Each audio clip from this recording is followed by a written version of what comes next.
Now, there are a few interesting takeaways from the Washington Post report over the weekend that the CIA and the NSA are covertly assisting the Colombian government in its fight against FARC rebels.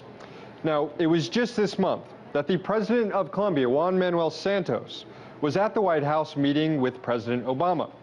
You see, this is a relationship that's very important to the White House, and in particular, President Obama's agenda of boosting U.S. exports. From 2009 to 2012, exports to Colombia have steadily increased, and they're expected to further increase this year. Also, Colombia is second only to Mexico in the amount of arms and equipment the U.S. has shipped to Central and South American countries since 2006. So clearly, a Colombia not in the midst of rebellion is pretty good for the U.S. economy. But what's good economically may not be legal. That's a question the White House wrestled with internally. Is it guilty of carrying out assassinations by helping the Colombian government target and kill suspected FARC leaders?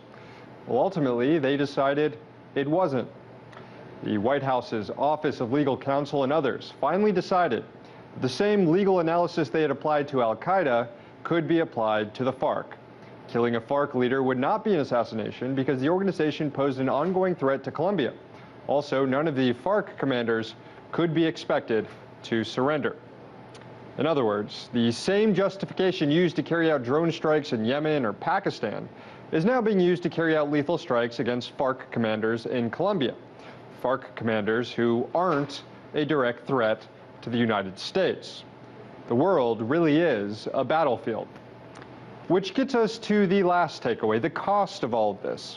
Publicly, the U.S. has given billions to Colombia in military aid, but these covert operations are funded out of the black budget.